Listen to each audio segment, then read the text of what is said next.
Welcome to episode 10 in our video series about the founding fathers of the United States of America.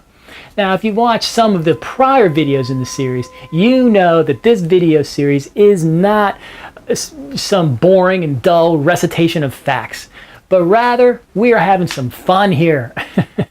So we are considering the context at the time, and we are considering the situations that confronted these founding fathers, and we're learning about their beliefs and what they did. So as a result, we are really getting to know these founding fathers and who they were and what they were like as individuals. Okay, we are also gaining some wonderful insight into the fascinating story of the founding of this nation. So we're coming to you right from Independence Hall in Philadelphia, Pennsylvania. And this is where the government was essentially founded. And in the prior videos, we've seen that we have established our big board. Our big board is what we are using to keep track of the 5 central founding fathers that we are focusing on here in this video series.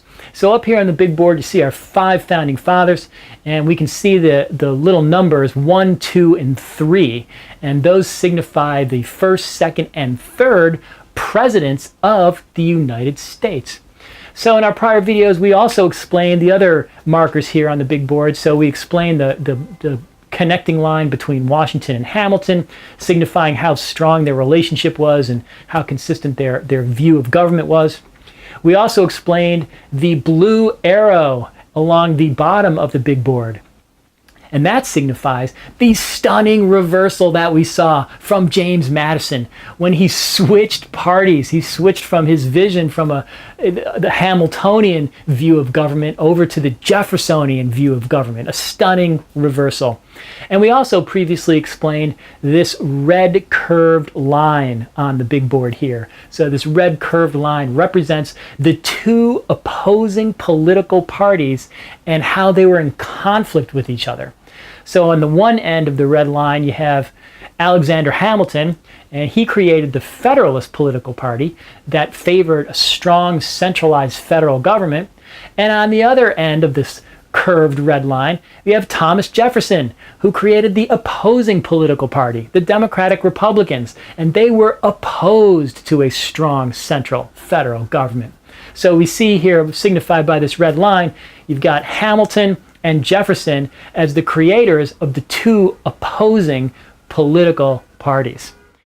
In the prior video, episode number 9, we saw the election of Thomas Jefferson to President of the United States as the 3rd president. So this was the election or the revolution of 1800. And then we saw the presidency of Thomas Jefferson. But then at the end of episode number 9, Thomas Jefferson is stepping down. So the question now is, what is James Madison going to be like as the next president? Well, let's jump right in to episode 10.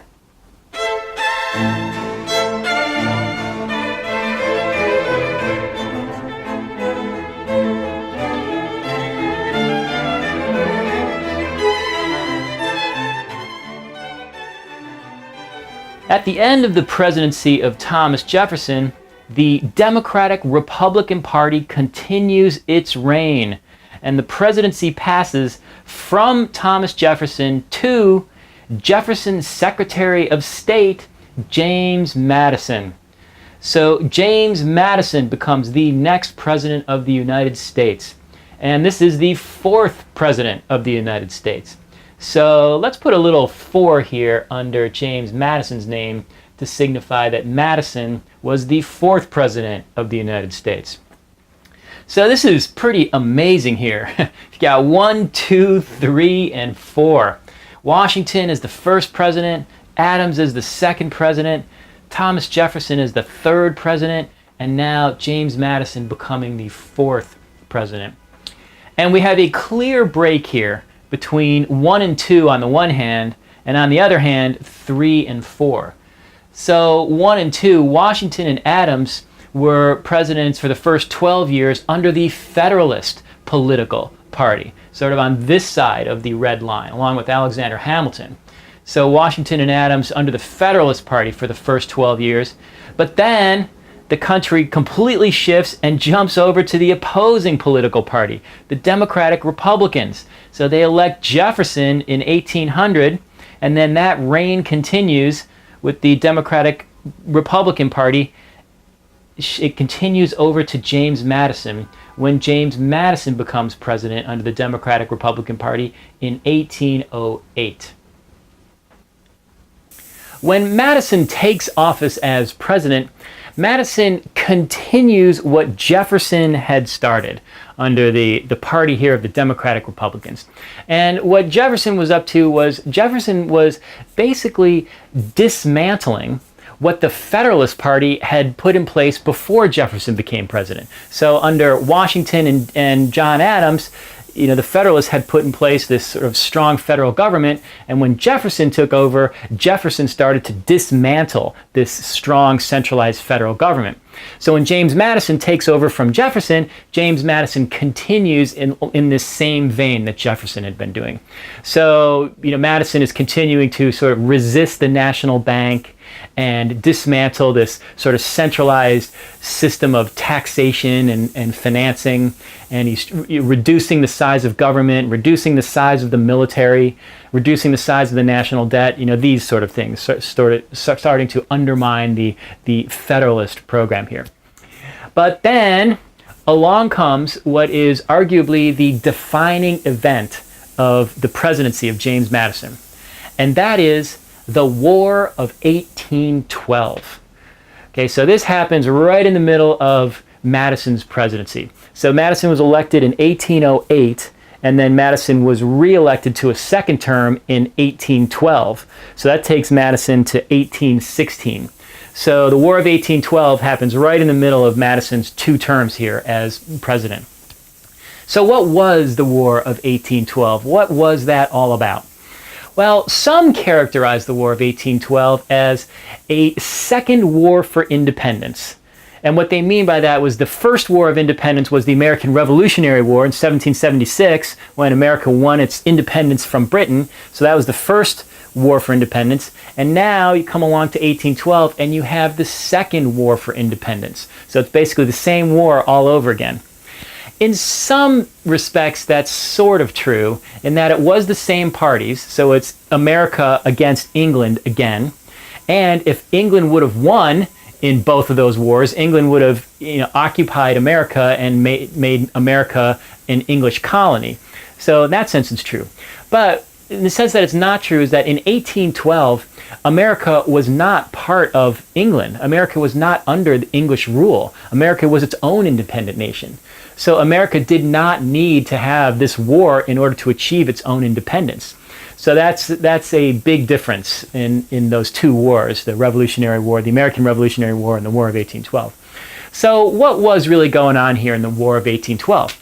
Well, it all had to do with, again, this war in Europe, right? So we've seen this over and over again. This war in Europe had a huge impact on America right from the beginning. So the war in Europe was England fighting against France. England and France were at war with each other. So even though America was not a part of that war, it had a huge impact on America. So America was trying to remain neutral in that war. America was saying, we're not taking sides here. We're not taking the side of England, and we're not taking the side of France. We're going to remain neutral. But nonetheless, America kept getting sucked in because both England and France wanted America to side with them. So America was sort of pickle in the middle here in this war in Europe.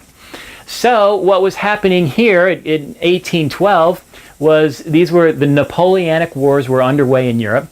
And Napoleon's strategy was that he was trying to sort of choke off England by blockading England and preventing any of these European countries from sending supplies into England. So England was seeking to retaliate against France and do the same thing, and that England was trying to prevent foreign countries around the world from sending supplies to France. So who was a big supplier of material and supplies to France? America. So from England's perspective, this is hurting their war against France. So England turns to America, and England says, America, you need to stop sending supplies to France. That's it. No more supplies to France. Now, the administration in America is Madison, James Madison, and his Democratic Republican Party. Now remember, the Democratic Republican Party, they favor France. Okay, they don't favor England, they favor France. So they don't really take kindly to this. Now, if the administration were still the Federalist Party, the opposing political party, the Federalist Party, it may have been a different story. Maybe the Federalist Party would have been more, welcoming to this suggestion by England. But under the Democratic Republicans, they favor France, so they do not take kindly to this suggestion from England. So what does England do? Well, England turns to this method that we've seen before, and they start stopping American ships on the high seas. So what they want to do is they are going to enforce this embargo against America to prevent American ships from transferring goods over to France. So in order to do this, the British Navy is stopping and intercepting American ships, boarding the ships, searching the ships, seeing if they're destined for France. And if they are, they're seizing the goods and seizing the ships. And they're also, again, impressing these sailors, these seamen. So if the sailors on the ship seem to be from an English background or an Irish background, because Ireland was part of Great Britain, then the British Navy would seize these sailors and impress them, force them into service, into military service, force them into serving in the British Army and forcing them to fight against France. So this again is a problem in that Britain is seizing American ships and Britain is impressing American citizens into forcing them to fight in the British Army. So this is a problem for America.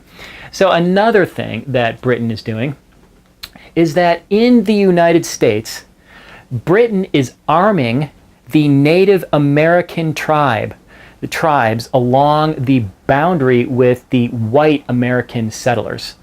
So there's this, so the white American settlers are sort of pushing westward a little bit in this new country of America, and they are encountering these Native American, these Indian tribes in the Indian lands, and so there's conflict along that border. As the white settlers are kind of pushing west, they're encountering these Native American tribes, and there's some conflict on that border. Well, what Britain is doing, basically from up in Canada, is Britain is arming these Native American tribes, sending them weapons and ammunition, and encouraging these Native Americans to attack the white settlers.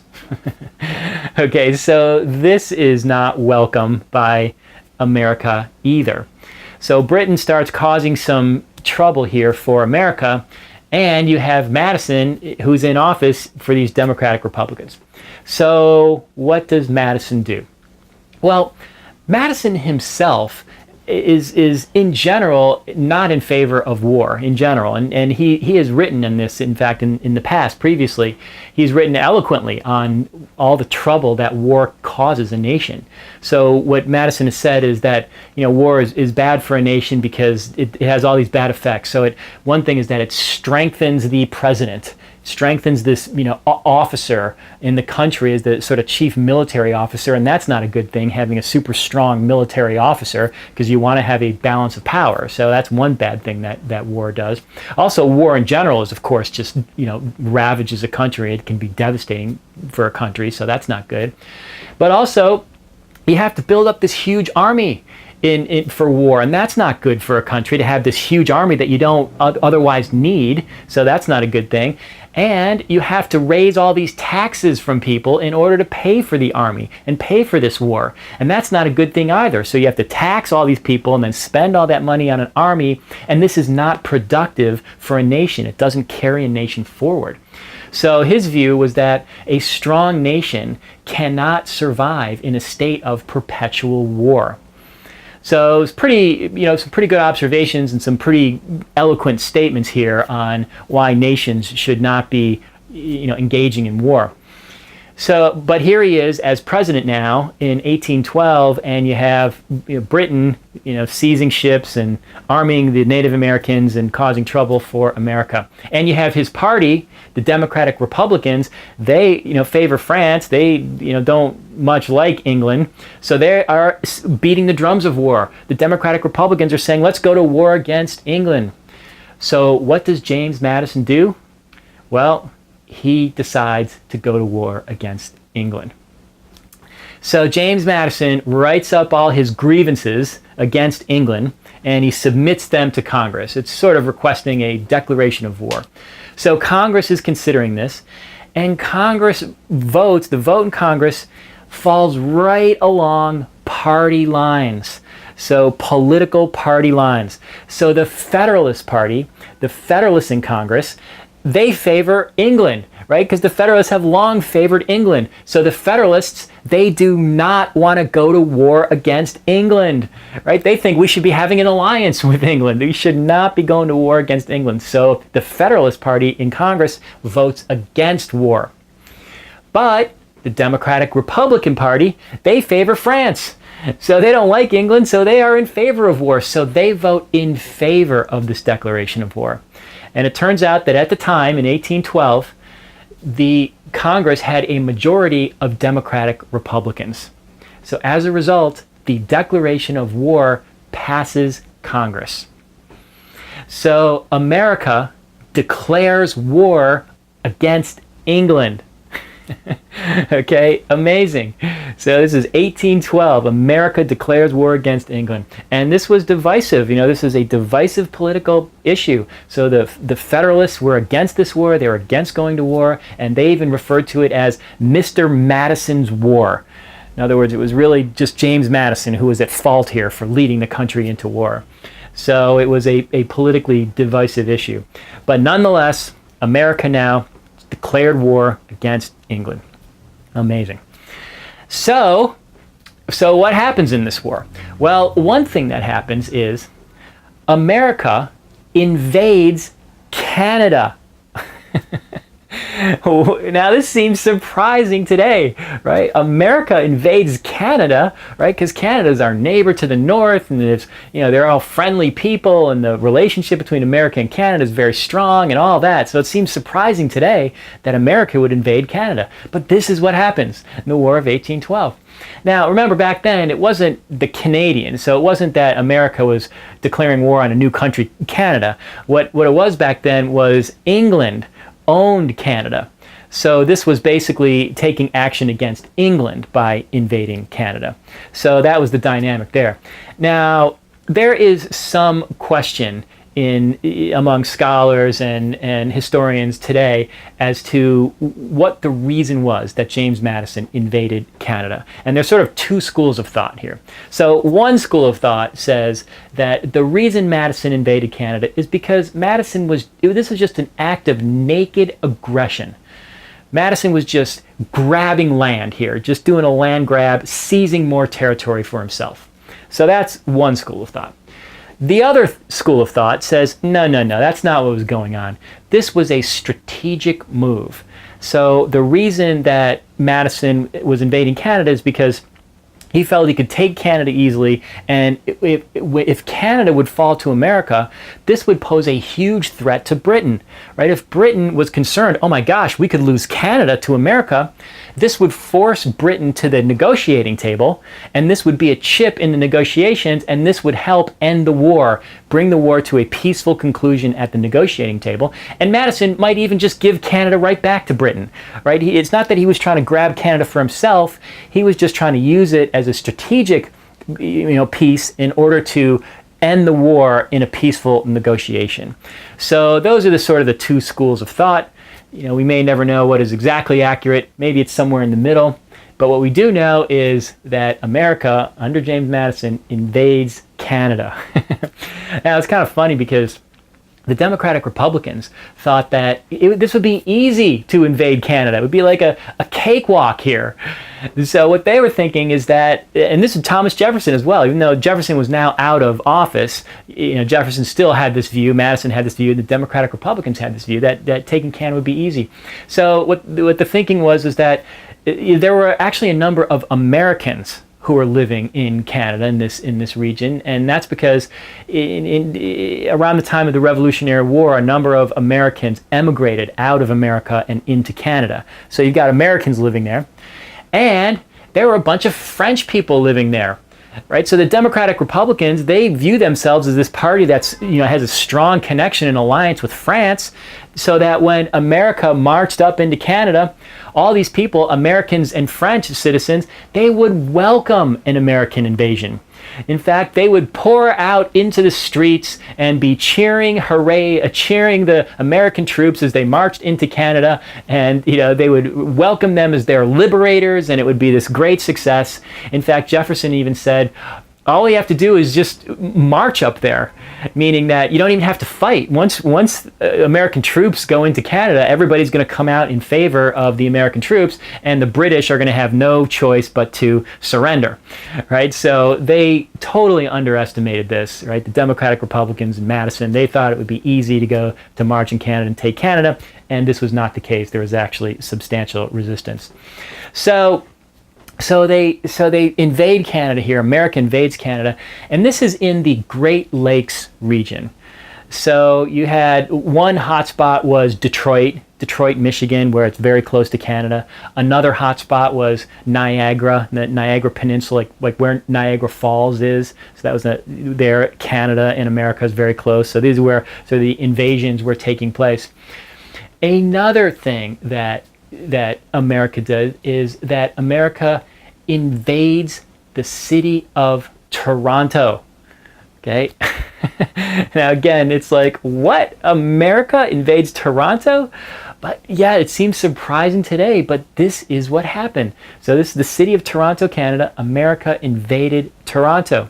Okay, so this was, there was another, the Great Lakes actually were another strategically important, area to control. So, there's the Battle of Lake Erie. This was an important battle, and controlling the Great Lakes was important as well. So this was going on. So America invades Toronto. Not only do they invade Toronto, but America also burns the government buildings in Toronto. Okay, certainly not a proud chapter in American history, but that is what America does. I mean, it's amazing to think that America invades and burns Toronto.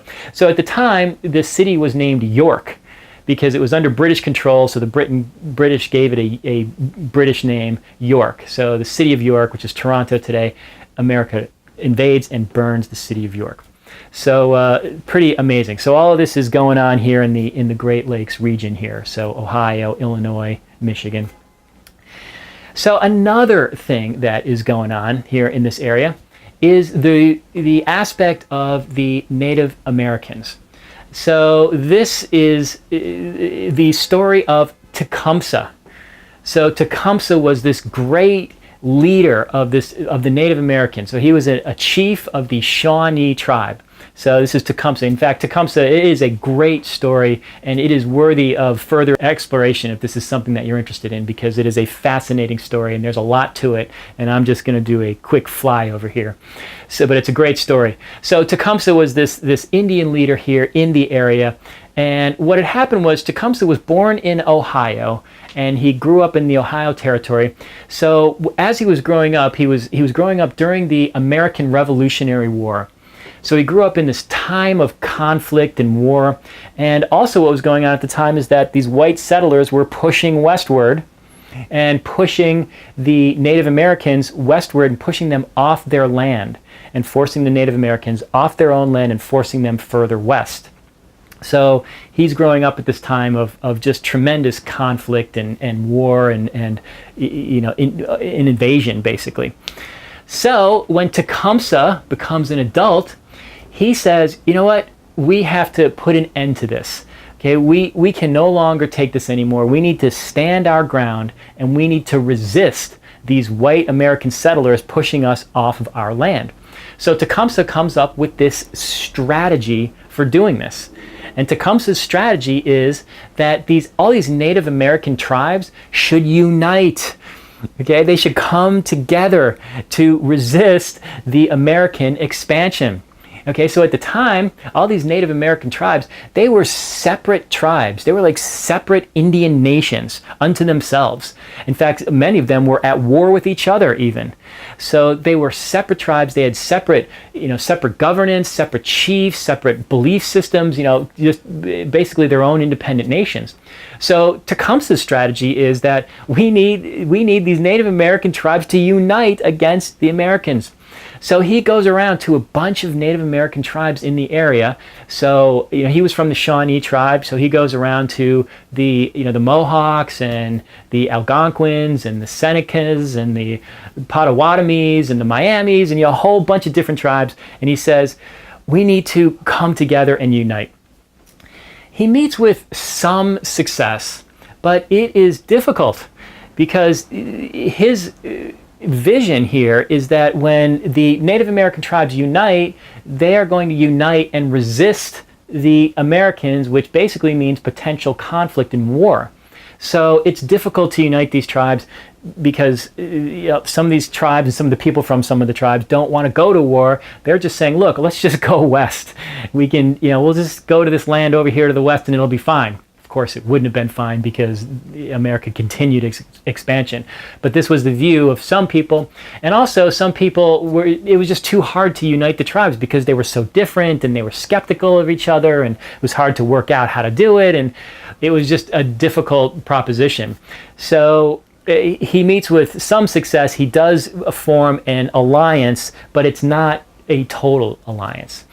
So Tecumseh also has this even grander vision, which is that he realizes that the same thing that's going on in the Ohio country, Ohio, Illinois, Michigan, this area in the Great Lakes area, is going on down south as well. That there are these other Native American tribes down south, and the white America is further expanding down south as well and pushing those southern Native Americans off of their land as well.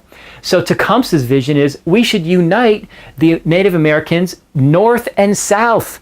Okay, unite this whole front of Native American tribes all the way up and down, form one continuous group and border, and then this will give us a chance at resisting the Americans. So Tecumseh actually travels down south and meets with some of these southern Native American tribes, like the Creeks were a huge influence then. So he tries to form this alliance, but it just doesn't work.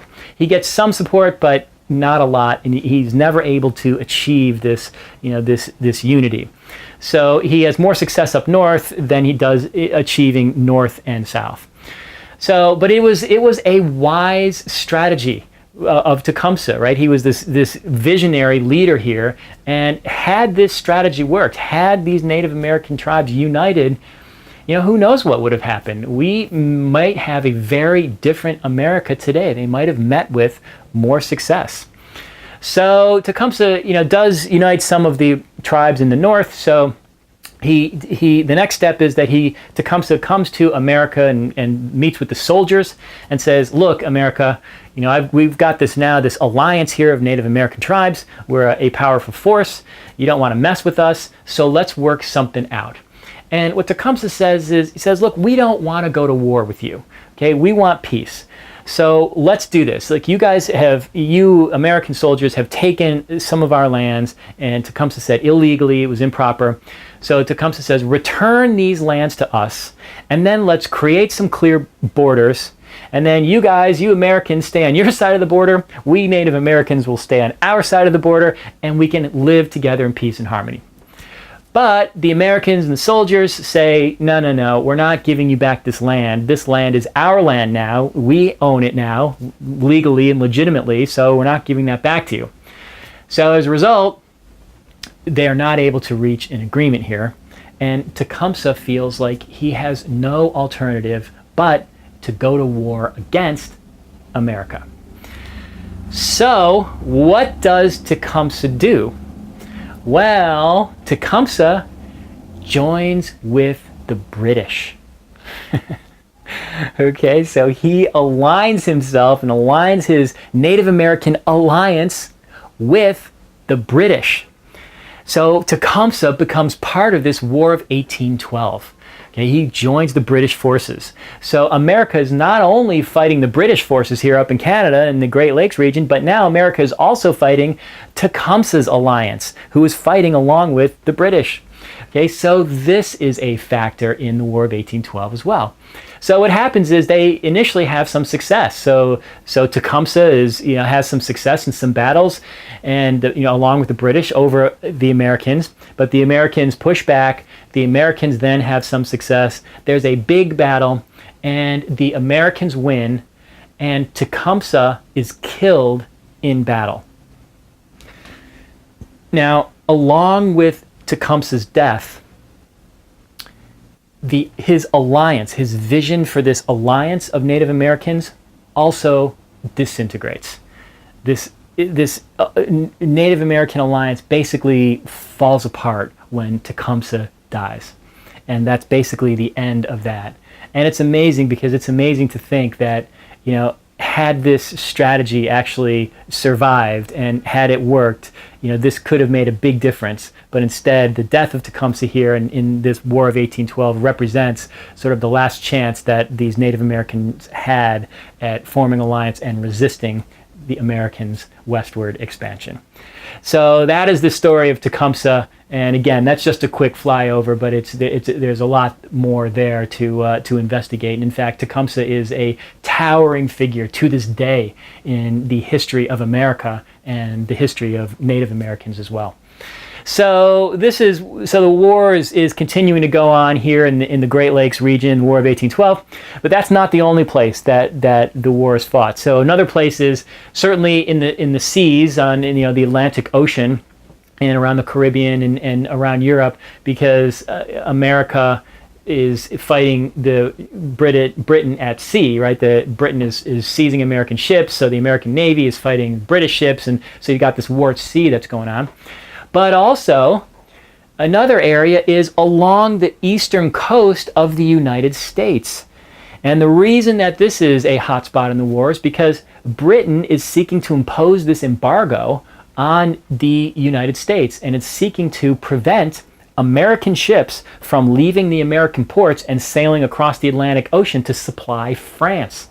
Right? This is the whole thing that started this, was Britain is trying to stop America from providing goods to France.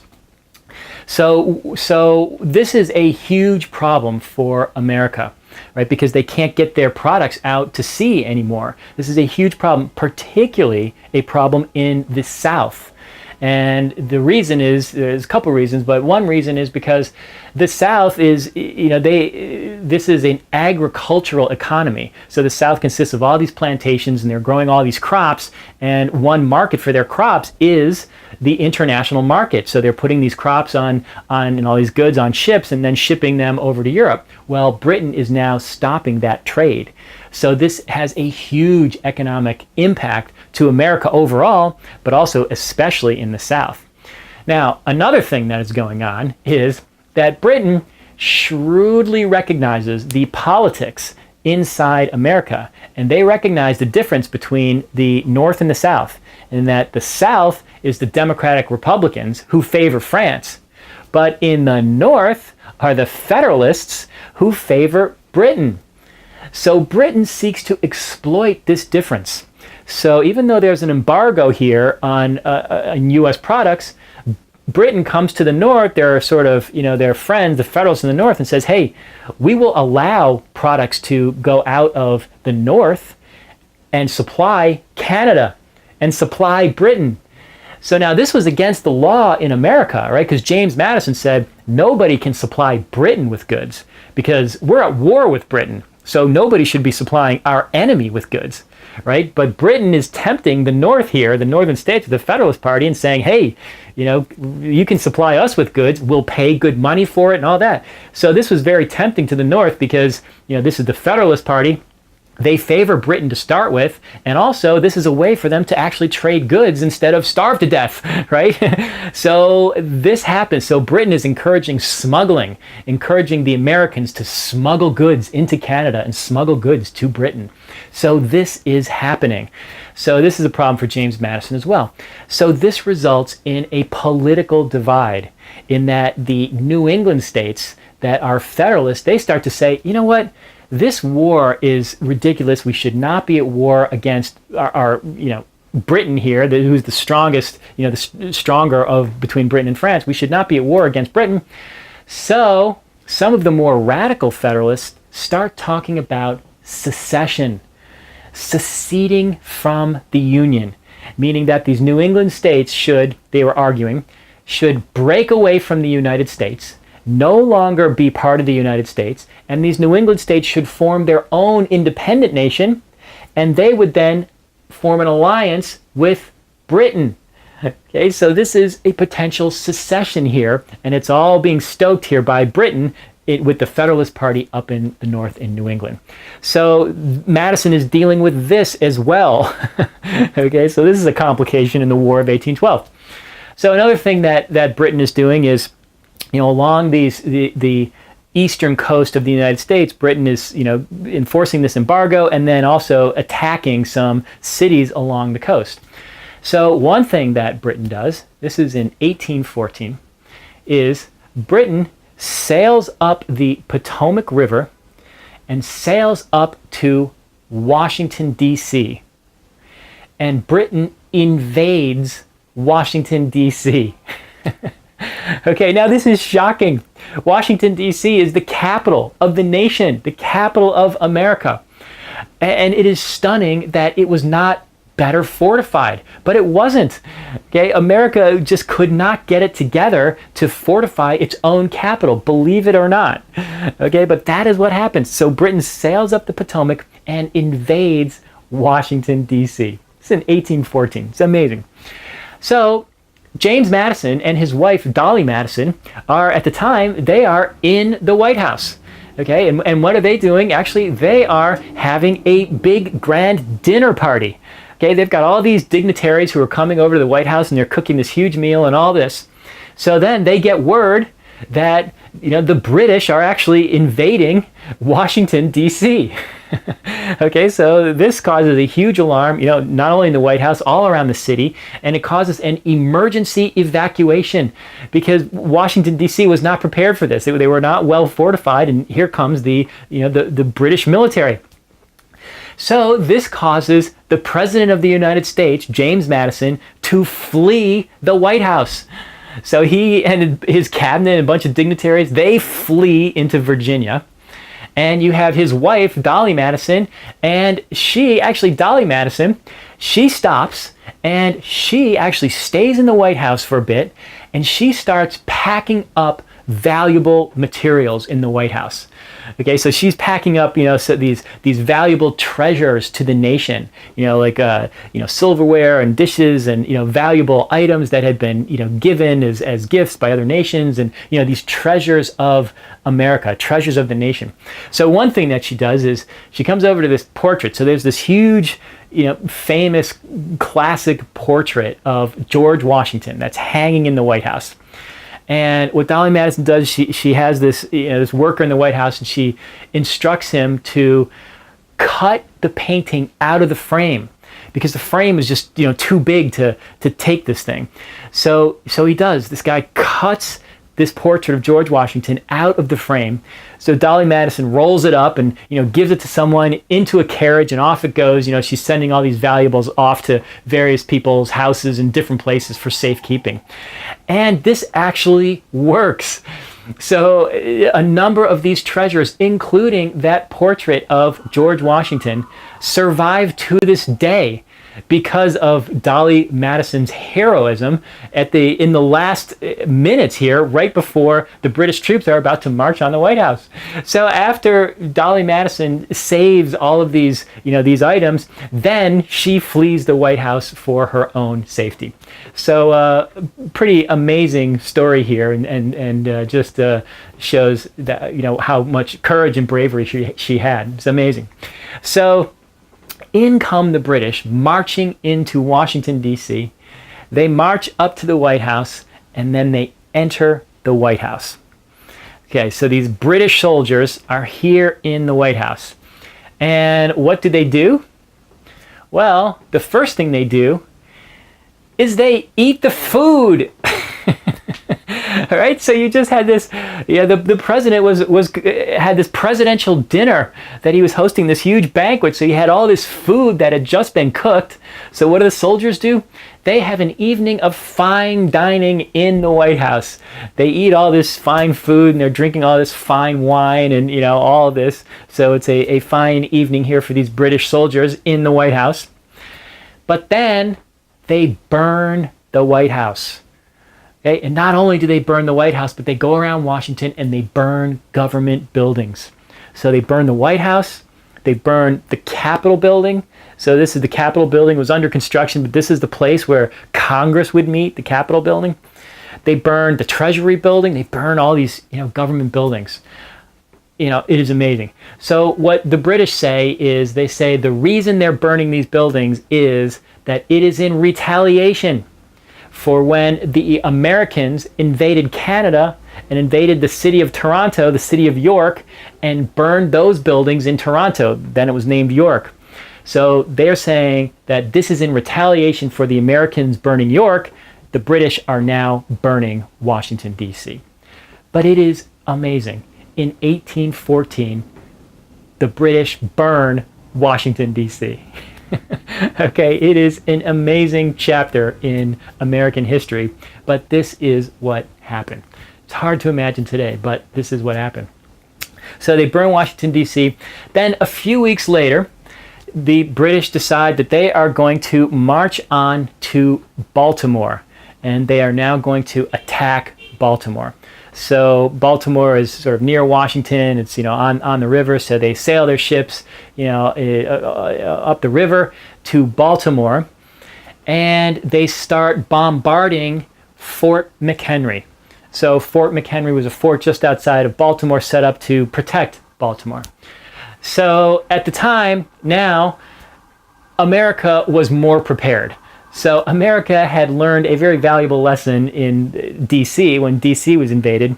So now they, are able to get some more military, and they're able to, defend Baltimore. So the Americans are more prepared for this attack on Baltimore. So it is more fortified. But nonetheless, the British ships are powerful. In fact, the British ships, their cannons have a longer reach than the cannons at Fort McHenry. So basically, what the British start doing is they start bombarding Fort McHenry from the river, from these ships, and all the bombs are basically going from the ships to Fort McHenry, because Fort McHenry doesn't have cannons powerful enough to reach the British ships. So it's like a one-way bombardment. So the British start bombarding Fort McHenry. Now, at the time, all of the lights, so this is at night, all of the lights are off all around Baltimore and the surrounding area. And this was because the Americans were more prepared for this attack now, and they wanted to turn out all of their lights so that the British could not see what they were attacking. So all of the lights are dark, but there is this guy. He is this American citizen, and he is a prisoner on a ship in the river, on one of these barges in the river. So this guy's name is Francis Scott Key. So Francis Scott Key is a prisoner on one of these barge ships, and from his prison cell, he is looking out the window, and it's dark because all the lights are out. But whenever a bomb explodes, so when the British fire a bomb, whenever the bomb explodes, you have this flash of light that lights up the sky, and Francis Scott Key, out his prison cell window, he can see Fort McHenry. It gets lit up there for a moment in time so we can see Fort McHenry, and then everything goes dark again until the next bomb, and then the sky is lit up for a flash. Francis Scott Key can see the fort, and then it becomes dark again. So he's watching the bombardment of Fort McHenry, and every once in a while it lights up and he can see the fort, and he continues to see the American flag flying above Fort McHenry. So this inspires him to write the poem. He writes this poem, and the poem then later is set to music, and it becomes the Star-Spangled Banner. Okay, so this was when the Star-Spangled Banner was written. So the Star-Spangled Banner becomes the national anthem. And it was written here in the War of 1812 in Britain's attack against Baltimore and Fort McHenry. So it's pretty amazing. So what ended up happening is Fort McHenry was actually so well fortified that it withstood this attack. And pretty soon the Britons realized it's too strong. We don't have enough ammo. We give up. So the Britons ended up turning around and sailing away, and they were unable to seize Fort McHenry and Baltimore. So Baltimore and Fort McHenry survive this attack by the British, and thus the Star-Spangled Banner becomes the national anthem, that the flag is still there. So it's an amazing story, and it was all in this War of 1812. Pretty amazing. So the war is going on here, but then something happens that changes the entire course of the war. And what happens, it does not happen in America, it does not happen in Canada, but this event occurs in Europe. And what the event is that Napoleon Bonaparte for France abdicates. He abdicates the throne. So Napoleon is defeated. So what this means is that this war in Europe that has been going on for years and years and years is finally over. Okay, France has been defeated. Napoleon abdicates. Wow. Now this is huge. It's huge not only for this war in Europe, but it's also huge for America, because this war in Europe actually provided all the sort of underpinnings for the war of 1812 in America, right? Because it was Britain that it was the war against Europe that motivated Britain to impose these conditions on America, right? So now that the war in Europe is over, Britain no longer needs this embargo against the U.S. trading with France, against supplying France. Britain no longer needs that, and Britain no longer needs to stop American ships on the high seas, and Britain no longer needs to impress soldiers, right? Because they don't need the big army anymore. The war's over. So a lot of the underlying reasons for the War of 1812 suddenly go away. So this results in Britain and the United States agreeing to start peace talks. So let's start talks here to try to resolve this war. So that's what happens. So they meet in this neutral country of Belgium in the city called Ghent, and they start negotiating this treaty. And they're working on this treaty, and finally they are able to resolve the treaty. It's the Treaty of Ghent. So the Treaty of Ghent ends up resolving the war. Okay, so with this Treaty of Ghent, it ends the War of 1812. Now there's a little wrinkle here, and the wrinkle is that so Ghent, this Treaty of Ghent, it is all done in Belgium. So this is in Europe. But the War of 1812 is happening in America, on the other side of the Atlantic Ocean. So there was no internet back then. Okay, you couldn't just send an email. You couldn't just send a text message. Okay, it was very difficult to get communications back and forth between Europe and America. The only way to do it was to put a message on a ship and sail the ship over the Atlantic Ocean. Well, that took 6 weeks. Okay, so what happens when the Treaty of Ghent is resolved here and they agree to the terms, So they stick a guy on a ship with the message that the war is over, the war has been resolved. So the guy's on a ship, and the ship sets sail to cross the Atlantic Ocean over towards America. But what's happening in America is the war is still going on. So America doesn't know the war is over, and Britain doesn't know the war is over either, because Britain, all its forces were over here too. They don't know that the war is over either. So what happens? There is one final battle in the War of 1812. And that is that Britain attacks in the Gulf Coast. They attack the city of New Orleans. Okay, so this is way down in the Gulf Coast in the southern port of the city, this hugely important port of New Orleans. So Britain attacks New Orleans. But America is actually prepared for this attack.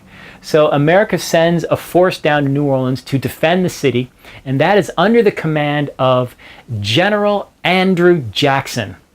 Now, this is the same Andrew Jackson who would later become President of the United States. But for now, Andrew Jackson is a military general here, and he's been sent with his command to defend the city of New Orleans. So Britain attacks New Orleans, but General Jackson is successful in defending the city of New Orleans. So Andrew Jackson defeats the British in the city of New Orleans in this Battle of New Orleans. So this happens. Now, at the same time, you've got this ship that's crossing the Atlantic Ocean saying that the war is over. So as sort of a little twist of history here, what happens is that the ship with the message that the war is over arrives in America at about the same time that Andrew Jackson defeats the British in New Orleans. So what happens is that when the press reports this in America, they report these two events as happening at the same time. So when when you learn about this news, you read the newspaper, and the news spreads across America.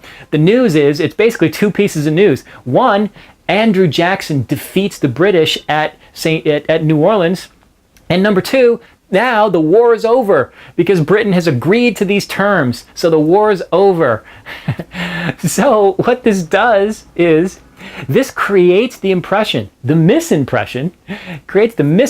all throughout the nation that Andrew Jackson had just won the war in this Battle of New Orleans. So America had defeated Britain in war at this battle. Okay, and that's why Britain had basically, surrendered and agreed to this treaty. But in fact, this is not true. This is what happened was the treaty was agreed to 6 weeks earlier in Britain. In fact, the treaty was agreed to even before the British even attacked New Orleans. Okay, so it was kind of funny. It just took 6 weeks for the message to arrive in America. But nonetheless, this impression is created in America that it was this war, this battle in New Orleans and the successful defense by Andrew Jackson that ended up winning the War of 1812. So there's a huge, hurrah throughout America. America, is full of cheer, and they're all, proud. They feel that they've defeated Britain in war, right? That because of this battle. And this results in Andrew Jackson becoming this huge national hero. He becomes this huge national war hero. And this has an effect later on, years later, of, sweeping him into the presidency, right? It is amazing. It was all based upon this sort of misimpression, right? So it's amazing. So this misimpression has another effect as well. And that is that it results in the downfall of the Federalist political party. Okay, why? Well, because the Federalists were saying they were against the war. The Federalists were saying this war is terrible. In fact, Britain, we shouldn't be fighting against Britain. Britain is our ally. We should be joining with Britain. And we'll never be able to beat Britain. Britain is so strong and so powerful, and so we can't beat Britain. We need to ally with Britain, right? Well, now what happens is, there's this perception out there that America just defeated Britain. So that means that these Federalists who are against the war and against going to war against Britain, they were all wrong. Okay, this defeat had just proved all those Federalists wrong. And the right answer is that, yay, we Americans are super strong, we're superheroes, we've just defeated Britain in the Second War for Independence. right? We have now taught Britain a lesson that we are a free country and Britain better not mess with us, and now we've established our independence forever, right? So there is this tremendous patriotism, and as a result of that, the Federalist political party that favored Britain and all this, they totally fall out of favor, and it results in the demise, the collapse of the Federalist political party. Okay, pretty amazing here. So that was the War of 1812. Now, you might be thinking to yourself, so who won this war? And I think what you have to conclude is that nobody won the war. Neither side won this war. And the reason is because neither side really gained anything as a result of the war. Neither side gained any territory, and neither side gained any advantages. So as a result, neither side won this war, and it was more like a big wash. Now, both sides made territorial gains during the conduct of the war. So, for example, at one point, America invaded Canada, and America invaded the city of Toronto up in Canada. But this was all temporary because America did not end up keeping any of this territory. It went back to Britain and back to Canada. And the same is true on the British side. So the British made some advances during the conduct of the war. So the British, for example, invaded the city of Washington, D.C. And the British occupied Washington, D.C. and even burned government buildings, even burned the White House. But it was temporary. In fact, the British occupation of Washington, D.C. lasted for only one day. That's it, just one day. So neither side gained any territory or any advantages in this war, and thus you have to conclude that neither side won this war, and thus this war was like a big wash. But nonetheless, it was tremendously destructive. So this war was, you can look at it as sort of this huge tragedy, because there was tremendous waste of money and waste of time and destruction of property and loss of lives, and it was all for naught because neither side gained anything at the end. But nonetheless, this war did rage on for over 2 years until it was concluded by the Treaty of Ghent in late 1814, early 1815. So the effects of this, the after effects of the War of 1812, was that it ushered in this period of prosperity and peace and harmony. Because what happened was, internationally, since the war in Europe was resolved, that resolved all these conflicts that were happening in the United States. So all of a sudden what happened was England and America immediately then became friends again. So they said, look, we want to keep trading with you, both sides. And America and France became friends again because everybody was friends. France and England were friends. They became, allies. We all became allies. It was one big happy family. We all resumed trading with each other. America could resume sending all these goods to Europe now and the Caribbean. So this resulted in economic prosperity, resulted in alliances with America, England, and France.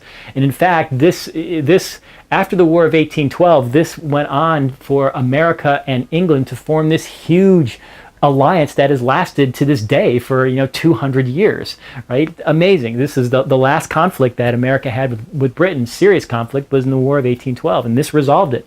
So there's this, internationally, there's this huge aura of peace and prosperity here, and also that was mirrored internally in America, because you no longer had the Federalist Party. So you no longer had two parties. So previously, with the two parties, the Federalist Party against the Democratic Republicans, they were fighting against each other, all this back and forth and these conflicts. Well, now with the demise of the Federalist Party, you don't have this party infighting, these two parties bickering against each other. But instead, what you have is this tremendously strong sense of patriotism in America. And that sort of unites all Americans, North, South, East, and West, everybody believing in America. And the president, Madison, as well as the next president, James Monroe, he stokes this. He sort of encourages this. He says, let's not have political parties. Let's not have we're all Americans. We're all one, and he was able to tap into this sort of common sense of patriotism. So there's this tremendous sense of unity and, prosperity. So this becomes known as the era of good feelings. because internationally the wars are resolved, and internally there's no political parties that are fighting against each other, so you have one big happy family here. So this goes on for a few years, although it was not to last. Because what ended up happening was, even though the Federalist Party ended up, dying here, this was the death of the Federalist Party, which is pretty amazing. The party was started early on in the country's founding. So now the War of 1812 brings that political party to its end. But what ended up happening is, so you have one political party, the Democratic Republicans, but of course, pretty soon, factions develop, and they begin to split apart into two separate parties. And then those two separate parties grow and develop into two completely separate parties. So pretty soon, you had two parties again who were fighting against each other. But for a short period of time here, you had this era of good feelings, and it was a prosperous and peaceful time in American history. So this War of 1812 all happens under the presidency of James Madison. But Madison's presidency is pretty interesting here, because it is amazing how this war changed Madison. So again, you see the contradictions of Madison, which are just amazing to consider. So remember James Madison, back in the early days, in the prior videos we saw this. So when James Madison was involved in drafting the Constitution, right, he was the father of the Constitution. Back then, James Madison was all about creating a strong, centralized federal government, right? He believed in this strong federal government. So that was the father of the Constitution. Then he totally reversed himself, and Madison shifted over to Thomas Jefferson and the Democratic Republican Party, and he became the states' rights guy, totally against the federal government, right? Against this idea of creating a strong federal government. And in fact, when Madison first became president, he was dismantling all these federal programs, dismantling he was against the National Bank, and dismantling the taxation and finance federalist program, all of this, dismantling the federal programs. Well, along comes the War of 1812 then. So Madison's president, the War of 1812, and all of a sudden, Madison now is tasked with leading the country in this war. So Madison has to raise an army. Madison has to raise a navy. Madison has to get all this financing, this federal financing, in order to build this army, right? So what happens? Well, Madison had just been involved in dismantling all these programs. So now he turns around, he can't do it. It's a big mess. He's got a big administrative mess on his hands, right? The northern states are resisting his call for people. They're not providing financing. He can't raise the army. This is part of the reason why Washington, D.C. was not well defended when the British attacked it, right? Because Madison, he had dismantled all these federal programs and systems that he couldn't do anything.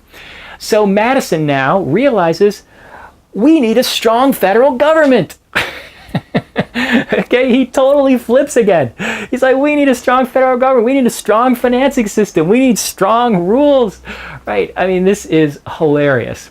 Okay, so one of the instances actually that is just a stark example of this is that, so earlier in Madison's presidency, this was the issue of the National Bank came up. So the National Bank had expired, and the Congress was trying to reestablish the National Bank. So Congress passed a bill to reestablish the National Bank, brought it to Madison as president, and what did Madison do?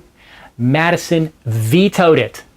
He vetoed the National Bank, right? Because he's against these federal programs earlier in his presidency, against these federal programs, vetoes the National Bank. So then, when Madison's trying to raise an army and all this, Madison's like, we need a national bank. So later, Congress again passes a bill to reauthorize the National Bank, bring it to Madison as president, and what does Madison do? He signs it. So Madison reestablishes the National Bank. It's astonishing. So the first time, Madison vetoes it, and after the war begun, the second time, Madison reestablishes the National Bank, right? I mean, it is funny to see just the exact opposite positions that Madison is taking. And it's all as a result of this war, right? Because this war makes Madison realize the importance of having a federal government and strong federal systems. And it's also funny because this is the exact same experience that George Washington had and Alexander Hamilton had in the Revolutionary War some 35 years ago, right? When they were trying to fight the Revolutionary War against Britain, this was the same problem that they had. And this is why Washington and Hamilton were so in favor of a strong federal government. And it's like now, here we are 35 years later. It wasn't good enough just to understand that example, but it's almost like Madison, now that he was involved in running a war, it's almost like Madison said to himself, it's like a light bulb went off in his head, right? And you say, oh, now I see what you were talking about. So it's very funny how Madison just totally switches now and becomes in favor of all these strong federal programs.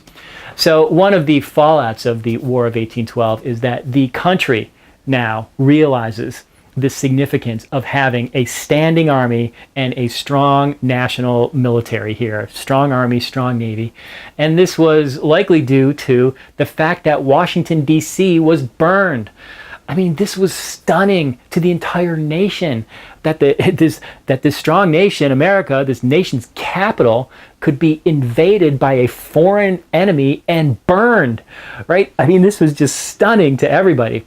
So after this event, there was no more question. Yes, the nation needs a strong army.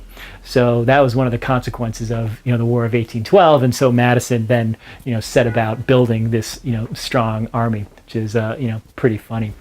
So this was sort of the conversion of Madison here back to this strong federal government, although Madison never entirely gave up the ghost here. So he still believed in this this sort of states' rights and limited government in some respects. So at the end of his presidency, Congress had passed a bill, and the bill was for federal infrastructure spending. So the bill was for spending money on roads and bridges and tunnels, to build out the nation's infrastructure to facilitate commerce and trade and all that. So Congress passed this bill. They pass it along to Madison as president. And what does Madison do? He vetoes it. He vetoes this federal spending bill.